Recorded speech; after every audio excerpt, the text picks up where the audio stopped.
Hey guys, Sam from Manfa's Makes. How are you all? Welcome back to all my returners and hi to any newbies. It's so great to have you here. Please do stick around a while. And if you like what you see, give me a thumbie. They are free. So you are back for this week's episode of Crochet Catch Up. And that is where I catch you up on all of the crochet I have managed to do in the past week. Now, just to warn you, I only have 2 things to show this week. My crochet time has been even more limited than normal. I did have to go away for work purposes, which meant a lot of my days and evenings and things were so chaotic and busy that I barely picked up a hook. The night before I went away, I was packing and things, so I didn't pick up a hook that evening either. So I have lost a lot of my usual crochet time, which isn't a lot to begin with.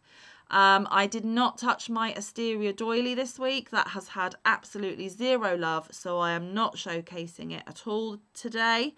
What I have got for you is my Yuletide mosaic blanket and a new start. So if you have been here, you will know that this blanket was my spinny selection number 2.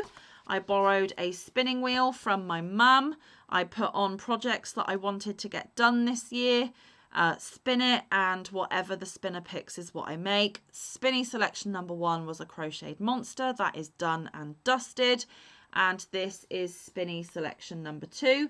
So depending on how long it takes me to complete this will determine when the next spinny selection gets done. So Yuletide Blanket by Tina Thorodottir Thalvalda. I will link her YouTube channel in the description box and I will link this pattern. This is a paid for pattern. But it is worth absolutely every single penny. It is an overlay mosaic, which is my favourite type of mosaic out of the 2 or 3 I think there are out there. And yes, it is a Christmas blanket. I am already doing a Christmas make ready for this next Christmas coming. And no, I'm not using traditional Christmas colours. Why would I do that? My name's Manfa and I don't follow the crowd sometimes. So just to refresh your memory, I am using my 5mm dots hook, which I don't think I've got with me right now. For the main colour, I am using this, yes, baby pink, and it is an ice yarn. It is Baby Merino DK. It is a lightweight number 3 or a DK. It is 40% merino wool, 20% polyamide and 40% acrylic. They are 50-gram donuts and they are approximately 100 meters, which is about 109 yards per donut. I am currently on my 4th donut. They recommend a 4 to 5mm knitting needle. There is no hook recommendation. They are obviously made in Turkey by ice. And you can wash up to 30 degrees Celsius. Do not iron, do not bleach. Ice yarns. So there we go. This is the main colour. It's lovely and soft, even though there is merino wool in there. And then the background colour, the contrast colour is Sunflower Spectrum DK. Oh yeah, look at that gorgeous rainbow.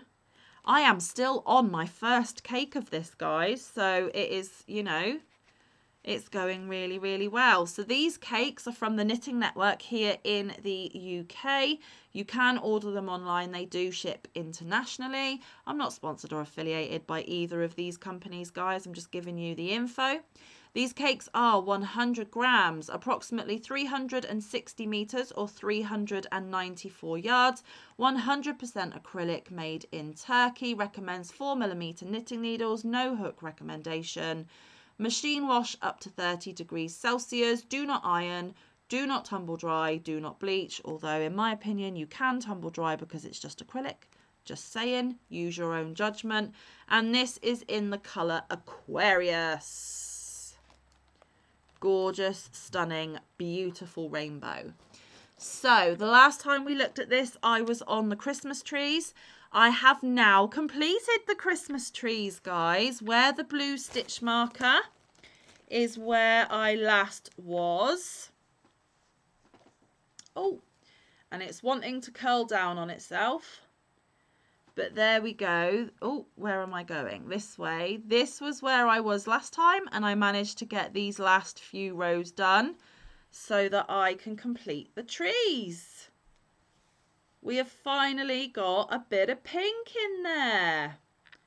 So there is, how am I going to do this? This is tree pattern 1. And then let's do it like this, shall we? This is tree pattern 2.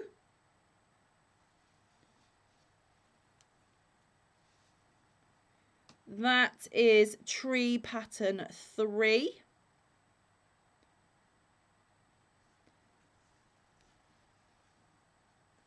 Oh. That is tree pattern 4. And then back to tree pattern 1 again. Okay, so some of these colours are getting lost on the camera, but they are in there. There is green down here, guys, and there is pinkies up here creeping in. It's easier to show you the colours on the back. There we go. So we are going through the rainbow, I promise, and in person it is much clearer to see. Maybe this tree here would be a good example. Yes, you can see the green at the bottom and you can see the pink at the top. So there we go. There's the best colour representation of the yarn. So the first section of the blanket is done. The trees are done, guys. Can you believe it? So I will be moving on to, was it the stars or the snowflakes? I can't remember. So yes, I will continue to work on this. Actually, am I on donut number 5? I said number 4, but I think I'm number 5. Because, no, there was 6 in a bag, not 8. That's where I'm getting confused. I am on donut number 4. Okay, so that is the progress on this one. I will bring it back once I have worked on it again. Sorry for the crinkles. We all know what Ice Yarns is like. And then, because I did go away for training with work, I wanted to take something simple that I didn't really have to concentrate super hard on. And it was like restful and relaxing. I didn't want an intense project or something that had a lot of counting. So I grabbed more of the Sunflower Spectrum yarn. I have 5 cakes of this one. But this one is in the colour Zodiac, so all of the same specs from the yarn I just read out. But it's in blues and greys and whites. It is gorgeous. So to counteract the pink and rainbow, I thought we'd do blues and, you know, slightly more male tone. Although girls can like this too, I'm not discounting. So what I decided to do for this one, this is the first cake, so I've got a little bit left of the first cake, but I will be done with it really, really soon. You may have seen that I did the Ashley Cowl by Cinnamon Stitches a week or 2 ago. And I decided to take that stitch, elongate it to make it longer, so do more peaks and troughs, and just keep going until I make another baby blanket. I'm making baby blankets to help out my friend Christina, Bella Uncinetto. I will put both Cinnamon Stitches and Christina in the description box as well. Go check them out. Fabulous ladies, as well as Tina. She has a friend on the military base that Christina works at. They are putting hampers together for new babies born onto the base. One of the things I thought that I could contribute to those hampers were homemade, handmade baby blankets. So yeah, I took the Ashley Cowl pattern. I just did more peaks and troughs. I think I did 12, and I'm just going to keep going until the blanket is big enough. So this will count towards charity donations. I'm going to show it to you folded in half actually, because it's hard to get it all on screen, but I have managed to get all of the colours in the cake now, I believe, into the blanket. We shall see. But here we are, guys. This is how it is working up. All of those gorgeous blues and greys, that smidgy bit of white at the bottom, but more white will come into it the further I get. I think I am 14 rows. Let me check. 1, 2, 3, 4, 5, 6, 7, 8, 9, 10, 11, 12, 13, 14 rows in. And I am going to try and get all 5 cakes into this, guys, because as you can see, I've only got this in and I've only got this left of the first cake. So I think by putting all 5 cakes, it will be a really lovely size baby blanket.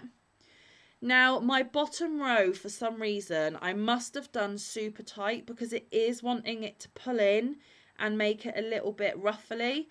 But I might just do a really quick, simple border around the whole thing, and hopefully that will straighten it out a bit better and stop making it quite so tight. But yeah, this is folded in half, so it is, you know, a nice decent size for a baby blanket if you ask me. But yeah, there we go.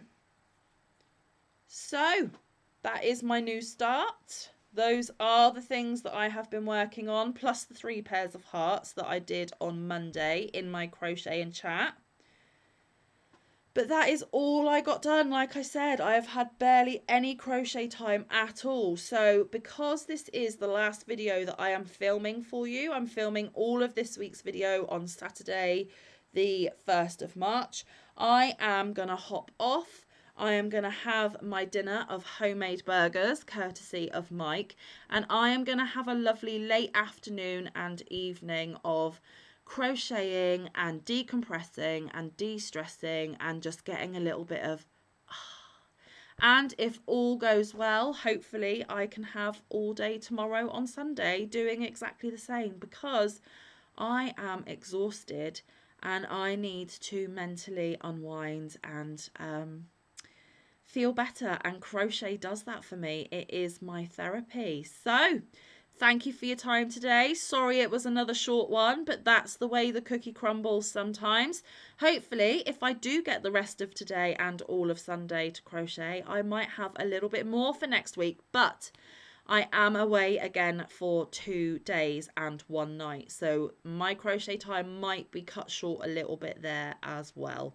Who knows? You'll have to come back next week to find out. But until then, have a fabulous weekend. Whatever you're doing, I hope you have a lot of fun. Maybe put down in the comments section what your weekend plans are. I know we've still got Friday, but I don't normally do a Friday video. So you're probably not going to see me again now until Monday next week. So like I said, have a fabulous weekend, everyone. And until I see you next week, stay safe, be kind, look after one another, get some good quality time in with your loved ones, and get some good quality crafting time in. I will see you in the next one or around the YouTube streets. Bye, guys. Love you loads.